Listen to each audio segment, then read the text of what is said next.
ನಮಸ್ಕಾರ. ಹೇಗಿತ್ತು 2025ರ ಕಾಂಗ್ರೆಸ್ಸಿನ ರಾಜ್ಯಾಡಳಿತ? ಈ ಒಂದು ಪ್ರಶ್ನೆಗೆ ಒಂದು ಮೆಲ್ಕಾಗ್ತಾ ಹೋಗೋಣ.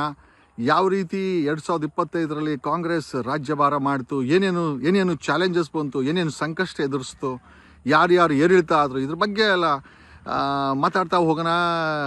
2025ರಲ್ಲಿ ಸಾಕಷ್ಟು ಚಾಲೆಂಜಸ್ಗಳನ್ನು ಕಾಂಗ್ರೆಸ್ಸು ತನ್ನ ಆಡಳಿತದಲ್ಲಿ ಪ್ಲಸ್ ಒಳದ ಪಕ್ಷದಲ್ಲಿ ಎರಡೂ ಕೂಡ ನೋಡಿದೆ. ಒಂದು ತುಂಬ ಐ ಥಿಂಕ್ ಇಂಪಾರ್ಟೆಂಟ್ ಅಂತಂತಂದರೆ RCBಯ ವಿಜಯೋತ್ಸವಕ್ಕೆ ಉಪಮುಖ್ಯಮಂತ್ರಿ ರೀಲ್ಸ್ ಮಾಡೋಕ್ಕೆ ಹೋಗಿ ಮತ್ತು ಅದನ್ನು ತುಂಬ ದೊಡ್ಡ ಪರ್ಸನಲ್ ಪ್ರಮೋಷನ್ನಾಗಿ ಮಾಡೋಕ್ಕೆ ಹೋಗಿ ಸರಿಯಾಗಿ ಬೆಂಗಳೂರಿನ ಪೊಲೀಸರನ್ನು ಆಡಳಿತ ಮಾಡಿದಿರ ಸುಮಾರು 11 ಜನರ ಪ್ರಾಣ ಹೋಯಿತು. 11 ಜನರ ಪ್ರಾಣ ಹೋಯಿತು. ಜೊತೆಯಲ್ಲಿ 5 ಜನ ಪೊಲೀಸ್ ಆಫೀಸರ್ಗಳನ್ನು ಸಸ್ಪೆಂಡ್ ಮಾಡಲಾಯಿತು. 11 ಜನ ಈ ಕೊಲೆಗೆ ಬರೀ ಸಸ್ಪೆಂಡ್ಗೆ ಕೈ ತೊಳೆದುಕೊಂಡಂಥ ಸರ್ಕಾರ. ನಾವು ನಮ್ಮ ಕಡೆಯಿಂದ ಕಮನ್ ಪಾರ್ಕ್ ಪೊಲೀಸ್ ಠಾಣೆಯಲ್ಲಿ ಸಂಬಂಧಪಟ್ಟಂಥ ಅಧಿಕಾರಿಗಳ ವಿರುದ್ಧ, ರಾಜಕಾರಣಿಗಳ ವಿರುದ್ಧ ಕಂಪ್ಲೇಂಟನ್ನು ದಾಖಲೆ ಮಾಡಿದೆ. ಬಟ್ ಏನನ್ನು ಕೂಡ ಅದನ್ನು ರುಜುವಾತು ಮಾಡದೆ 11 ಜನರ ಸಾವಿಗೆ ಇವತ್ತು ನಡೀತಾ ಇರುವಂಥ ಕಾಂಗ್ರೆಸ್ ಸರ್ಕಾರ ಮತ್ತು ಬೆಂಗಳೂರಿನ ಇನ್ಚಾರ್ಜು DK ಶಿವಕುಮಾರ್ ಅವರ ಆಡಳಿತ ರುವಾರಿ ಆಯಿತು.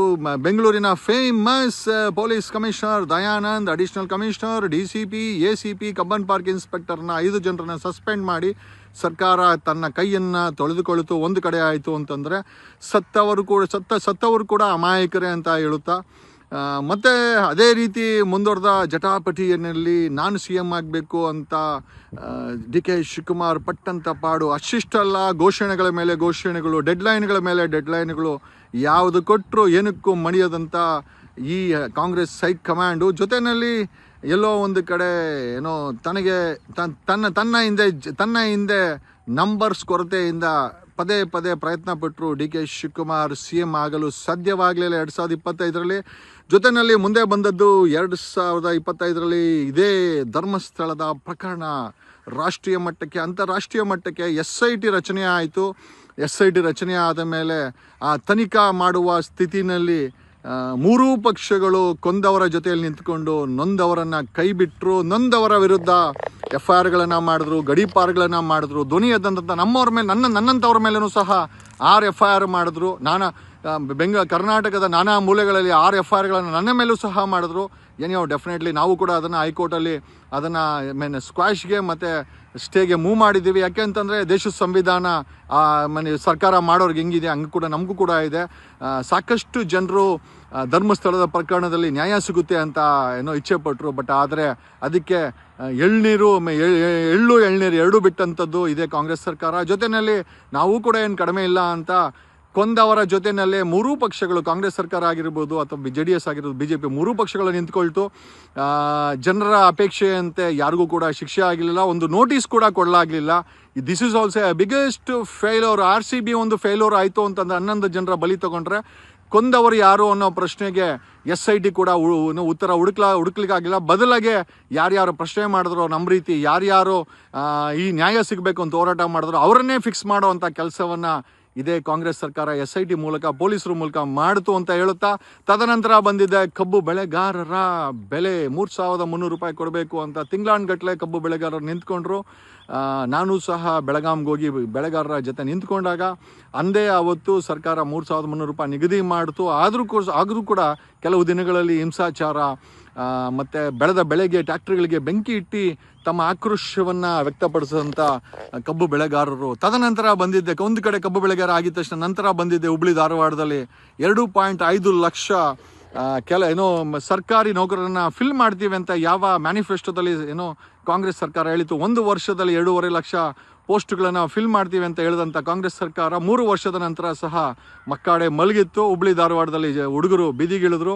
ಅವರುಗಳಿಗೆ ಪರ್ಮಿಷನ್ ಕೊಡ್ದಿರ ಅವರುಗಳ ಮೇಲೆ ಲಾಠಿ ಚಾರ್ಜ್ ಮಾಡಿ ಅವರುಗಳನ್ನು ಮನ್ನಿಸುವಂಥ ಕೆಲಸ ಇದೇ ಸರ್ಕಾರ ಮಾಡ್ತು. ಒಂದು ಕಡೆ RCBನಲ್ಲಿ 11 ಜನರ ಕೊಲೆಗೆ ಆಡಳಿತ ಸರ್ಕಾರ ಕಾರಣವಾದರೆ 5 ಜನ ಪೊಲೀಸರು ಸಸ್ಪೆಂಡ್ ಆದರೆ, ಧರ್ಮಸ್ಥಳದ ಕೊಂದವರು ಯಾರೋ ಪ್ರಶ್ನೆಗೆ ನೊಂದವರ ಮೇಲೇನೇ SITಯನ್ನು ಚೂ ಬಿಟ್ಟು, ಪೊಲೀಸರನ್ನು ಚೂ ಬಿಟ್ಟು, ನಮ್ಮಂಥ ಧ್ವನಿ ಮಾಡೋರ ಮೇಲೆ ಸುಳ್ಳು ಕೇಸುಗಳನ್ನು ಹಾಕಿಸಿ ಮೆರೆದಂಥ ಸರ್ಕಾರ ಕಬ್ಬು ಬೆಳೆಗಾರರ ವಿಚಾರದಲ್ಲಿ ಕೊನೆಗೆ ಕೈತಪ್ಪಿ ಹೋದಂಥ ಸಮಯದಲ್ಲಿ 3,300 ನಿಗದಿ ಮಾಡಿ ಕೊನೆಗೂ ಯಾಕೆ ಅಂತಂದರೆ ಈ ಶುಗರ್ ಫ್ಯಾಕ್ಟ್ರಿ ಓನರ್ಗಳೆಲ್ಲ BJP, Congress, JDS MLA MP ರಾಜಕಾರಣಿಗಳದ್ದು. ಹಾಗಾಗಿ ಬೆಲೆ ಜಾಸ್ತಿ ಮಾಡೋಕ್ಕಾಗಲ್ಲ, ಸತ್ತರೆ ಏನೋ ರೈತರು ಸಾಯಲಿ ಅಂತ ಎಲ್ಲೋ ಒಂದು ಕಡೆ ಕಾಟಾಚಾರಕ್ಕೆ ಬೆಲೆಯನ್ನು ನಿಗದಿಪಡಿಸಿ ಕೈ ತೊಳೆದುಕೊಂಡಂಥ ಸರ್ಕಾರ.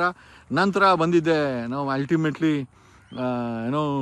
ನಮ್ಮ ಹುಬ್ಳಿ ಧಾರವಾಡಲ್ಲಿ ಕೆಲಸ ಕೊಡಿ, ಸರ್ಕಾರಿ ಕೆಲಸ ಪೋಸ್ಟ್ಗಳನ್ನು ಫಿಲ್ ಮಾಡಿ ಅಂತ. ಅದರಲ್ಲೂ ಸಹ ಪೊಲೀಸನ್ನು ಬಳಸಿ, ಅಲ್ಲಿನ ಪೊಲೀಸ್ ಕಮಿಷನರ್ನ ಬಳಸಿ, ಶಶಿಕುಮಾರ್ನ ಬಳಸಿ ಅಲ್ಲಿನ ಯುವ ಜನತೆಯ ಬಾಯಿ ಮುಚ್ಚುವ ಪ್ರಯತ್ನವನ್ನು ಸರ್ಕಾರ ಮಾಡ್ತು. ಎಲ್ಲಿಗೂ ಕೂಡ ಅಪಾಯಿಂಟ್ಮೆಂಟ್ ಅಂತೂ ಮಾಡಲಿಲ್ಲ. 1 ವರ್ಷದಲ್ಲಿ ತಾವೇ ಹಾಕದಂಥ ಮ್ಯಾನಿಫೆಸ್ಟೋನ ತಾವೇ ಈಡೇರಿಸಲಂಥ ಕೀರ್ತಿ ಈ ಕಾಂಗ್ರೆಸ್ ಸರ್ಕಾರಕ್ಕೆ. ಜೊತೆಗೆ ಬಂದಿದ್ದೆ ಕೊನೆಗೆ ಇಲ್ಲಿವರೆಗೂ ರಾಷ್ಟ್ರಾದ್ಯಂತ ಬುಲ್ಡೋಸರ್ BJP ಹೇಳ್ತಾ ಇತ್ತು.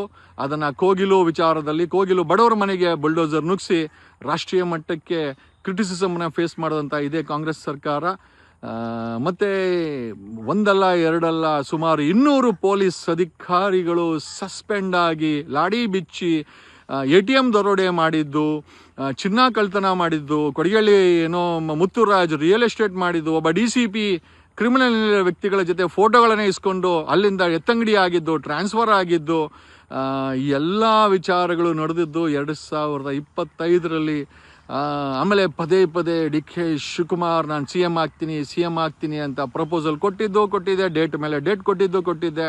ಅದೇ ಹೇಳ್ತಾರಲ್ಲ, ಅದೃಷ್ಟ ಲಕ್ಷ್ಮಿ ಇರಬೇಕು, ಇಲ್ಲ ಅಂತಂದರೆ ಯಾವ ಪ್ರಯತ್ನ ಬಿದ್ದರೂ ಆಗಲ್ಲ ಅಂತ ಹೇಳುತ್ತಾ 2025 it was full of challenges. ಯಾವ ರೀತಿಯ ಒಳ್ಳೆಯದು ಕೂಡ ಜನರಿಗಾಗಿಲ್ಲ. ಬೆಲೆ ಏರಿಕೆ, ನಿರುದ್ಯೋಗ, ಮತ್ತು ಸುಳ್ಳು ಕೇಸುಗಳು, ಪೋಲಿಗಳಾಗಿದ್ದು, ಅತಿ ಹೆಚ್ಚಿನ ಪೊಲೀಸರು 2,700 ರೇಪ್ಗಳು ರಿಜಿಸ್ಟರ್ ಆಗಿದೆ.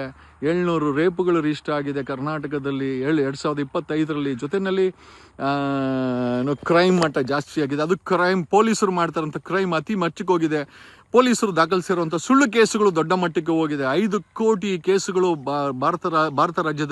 ಭಾರತ ರಾಷ್ಟ್ರದಲ್ಲಿ ಬಾಕಿ ಇಳಿದಾದರೆ ಪ್ರತಿದಿನ ಸುಳ್ಳು ಕೇಸುಗಳನ್ನು ದಾಖಲಿಸಿ ಅದಕ್ಕೆ ವಸೂಲಿ ಆಗ್ತಾ ಇರುವಂಥ ಪೊಲೀಸರು ಒಂದು ಕಡೆ ಆಗಿದ್ದರೆ, ಕಣ್ಣು ಮುಚ್ಕೊಂಡು ಕೂತ್ಕೊಂಡಿರುವಂಥ ಸರ್ಕಾರ ಒಂದು ಕಡೆ. 200 ಪೊಲೀಸ್ ಅಧಿಕಾರಿಗಳು ಸಸ್ಪೆಂಡ್ ಆಗಿರೋದು ಒಂದು ದೊಡ್ಡ ವಿಚಾರ ಅಂತ ಹೇಳ್ತಾ 2025 ವಾಸ್ ಫುಲ್ ಆಫ್ ಚಾಲೆಂಜಸ್ಸು.